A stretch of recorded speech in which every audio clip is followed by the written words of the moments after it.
Okay, so if we look at your setup, the left-hand one before, as your club went back, it got sort of halfway back here, we call left arm parallel. Your club now is 9 vertical, yeah? So very, very steep.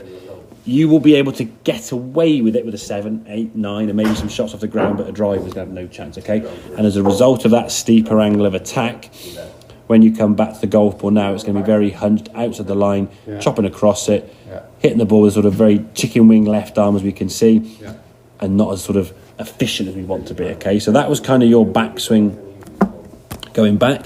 What we're going to try to feel now is the feeling that the right hip, right shoulder, basically getting out of the way. So they're going to start moving behind you this way, okay? Creating more of a rotational move. So we see we go back here now, left arm parallel here, okay? That club now is a bit more on an angle towards the golf ball. As I said, in time it would get a little bit more here, but don't go too quick too soon. Because if you go any more than what you are now, it already feels a bit strange as it is now. To go any more, you'd be like, oh, you missed the golf ball. Exactly, yeah. And that's the big change. But you can see on that sort of flatter angle here now. Again, top of the backswing, good. As you start coming back down now, it steepens a little bit, but that's your, again, instinct, as we said, yeah. Your backswing you can change, okay? It gives you a chance, and when you come back to golf ball, to be a little bit less across the golf ball. You're still going to have that kind of chicken wing through the ball. Yeah, I mean, the impact's not going to change. That's always an instinctive thing, all right?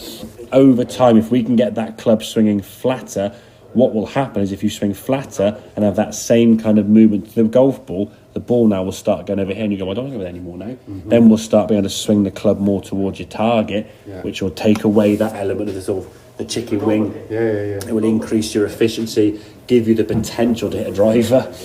I mean, if you come across the ball with a 7-iron and put 1600 spin you on that last one there, it will kind of go and finish there. You do that with a driver, it's over here somewhere.